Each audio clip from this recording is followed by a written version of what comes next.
I really like this dark red in your collection that you've called Fourth Red. And I remember when we were selecting that colour, you told me a great story about a childhood trip. Yeah. Well, actually, that Fourth Red is kind of, it sort of pervades everything for me. Because everything was being painted that colour for one thing. All the kind of industrial stuff that I was surrounded by. But my first trip across the Forth Bridge as a 5-year-old, and I can still see myself cute. I mean, not like now, this bonny wee boy with gold and sort of blonde hair, waiting at the station for this big steam engine to kind of come to the platform, and being quite scared of that. And my dad reassured me, and he wasn't scared of anything like that. He was an amazing guy. But I'd been on the train later, sticking my head at the window on the bridge, and just having this stuff go by, and it's like, and I'm on this crazy adventure. It took 3 days to get to Poland that time, on trains, travelling with your family through different countries, through Berlin, with guard dogs and guys with machine guns on the roof. So this is Cold War. Yeah, well, this is like this 1961 or something like that. It's their first trip there, so it's quite a thing. Well, it's fantastic that it's in your collection because Craig and Rose, who make these paints, painted the original Forth Bridge, which is. Yeah. And when I first went up to Craig and Rose, I saw the bridge for the first time. It's just a fantastic, monumental piece of sculpture in its own right. Well, it is. Actually, I've got a fantastic engineer's plan. The guy, I don't remember the name of the guy who designed that bridge, but his ancestor, I know, lives up in Scotland, and he gave me this print of the Forth Bridge. The design, it's got all the weights, all the kind of engineering sort of bits and pieces, tells you how many tons of steel, how much it costs, and it says it'll need painted.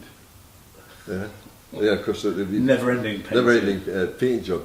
And then when I think about the hoops you've got to jump through now to do the tiniest wee thing, this guy built that bridge with one drawing with all the specifications on it. Fantastic, yes. But I mean, it's a colossus. It's giant. It affected me a lot. I remember going to art school at first, and we were making heavy metal sculpture, and wow, we're welding all this stuff, and all that. And Anthony Carr and the history of that. And I wasn't getting it. I'm going, these things are really small. The things that were next door to my house were the size of 5 houses, and they were the joints for an oil platform. So there'd be 8 arms sticking out of this thing.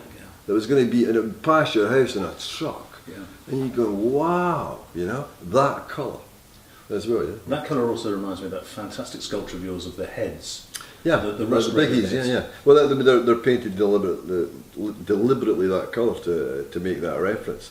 That, I mean, it jumps quite quickly from that to the bloodbath, I think, because it inspired me so much. I've already got a kind of feverish pea brain working away there, and that just sort of supercharged it, and sort of you're out there searching for ideas and pulling things back in, and it's providing them, And again, I remember Bloodbath, you were talking about those epic biblical pieces you've done, which actually cover all aspects. Well, I mean, I'm sort of like anti-minimalist almost. I don't want it to be bland. I want lust, pestilence, famine, sex, revenge, jealousy, you name it. And you're only painting a wall or something that why would you want less than that? But it's a really passionate colour. I mean, I love the name Bloodbath because it's unique to you, it's related to your work. But that red, particularly, we know reds are popular, they're popular as a sort of feature colour when set next to a neutral or a pale grey. It really makes the red stand out. Yeah, and red's great to hang things on as well, to come through from behind, pictures and paintings and stuff like that. Do you like that as a backdrop to your own work? Yeah, I actually do. I mean, quite often I've been in places where I've suggested let's have a really actually I really enjoy the summer show for that, where we've actually talked about let's not have a white wall, let's have another thing. We've started to do that recently quite well, I think. The architects do a brilliant job of that.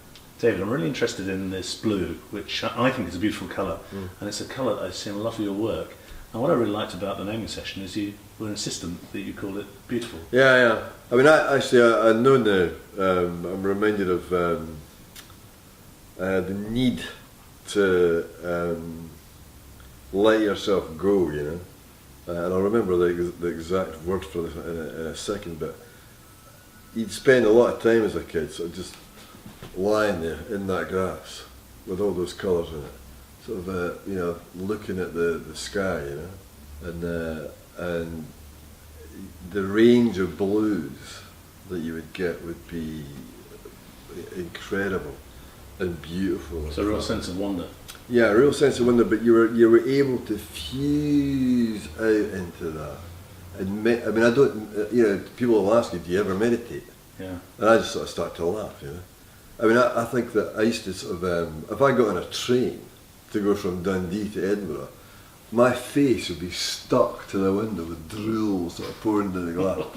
And I'd be kind of, and you'd get this great kind of space for yourself to not sort things out, but kind of assemble them a bit somehow and kind of accept them. Yeah. And there is a beauty. I mean, you really need to do that as a human being on this planet. Give yourself the time for that, because it's mad out there, Yeah. You've got so many things to deal with, so many things to think about, so many things to deliver. Just to have the time to kind of just sort of have your head sort of expand all the way out there, Well, it's interesting you say that, because of course blue in colour psychology is about serenity and it's about dreams. Right, yeah. And it's from an interior point of view, it's a very calming colour to Yeah, look at. yeah. Well, it's got to be that, and I do remember sort of as a kid you have that time. I can lie in my back in the grass for half an hour now, and sort of and wake up with the jewels sort of on either side of your face rather than being stuck to a window. But just the kind of awe and wonder, I guess. Yeah, it's great. It's glorious. If you were religious, you'd absolutely relate it to God. There's a lot of blue in your biblical. Yeah, there's a lot of that in there. The skies and the beautiful water like the work. Those deep sea blues and things like that. And I guess subconsciously you're referring to these things, trying to dip into that. It's like, I'm cheating. It exists. I didn't invent it. I'm trying to kind of, it's a bit like how I was talking about coat hangers. I'm using it. This is the thing that we both inhabit this place. Yeah, we both experienced that. Yeah. Now, the blues obviously relates to the blue and aqua blues that you've got there, which are related on this fascinating, again, story that you told me and you still do to this day, of collecting these stone-washed glass pebbles on 5 beaches. Yeah. And in fact, 4 colours in your collection are named after these stone-washed pieces of glass. Yeah, beautiful. Look at the shape of that one. It's great, isn't it? Well, I was amazed. I've never seen such beautiful colours. You've got a turquoise blue that again is glass beach.